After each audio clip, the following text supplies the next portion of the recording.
అందం చూసి మురవకు, చివరికి మట్టిలోనే కలవాల్సింది. డబ్బుని చూసి గర్వపడకు, చివరకు జబ్బు వస్తే కాపాడాల్సిందే ఆ దేవుడే.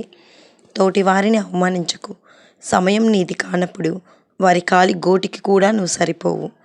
అందరున్నారని ఆవేశపడకు, అతిశయపడకు, చివరకు నిన్ను మోసి నలుగురిని సంపాదించుకో చాలు. ఒక స్త్రీకి పెళ్ళైతే ఎవరో తెలియని వాళ్ళ ఇంటికి వెళ్ళి అక్కడి పద్ధతులను అలవాటు చేసుకుంటుంది. ఇది గొప్ప విషయం.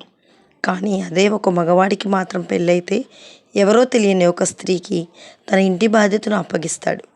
ఇది ఇంకా గొప్ప విషయం. ప్రాణాలు తీసే పాముకి తెలీదు అది కరిస్తే ప్రాణం పోతుందని, అది ఒక విష పురుగని. కానీ మనిషి మాత్రం అన్నీ తెలిసి కూడా చేయాల్సింది చేసి బయటకు వచ్చి నీతులు చెప్తాడు. ఎంత విడ్డూరమో!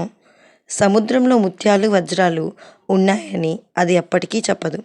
అలలు వచ్చినప్పుడో ఇతర సందర్భాల్లోనో అవే బయటకు వస్తాయి. అలాగే మన మంచోళ్ళమో చెడ్డోళ్ళమో గొప్పోళ్ళమో అని నిరూపించుకోవాల్సిన అవసరం లేదు. అవసరమైన సందర్భాల్లో మన మంచితనం అదే తెలుస్తుంది.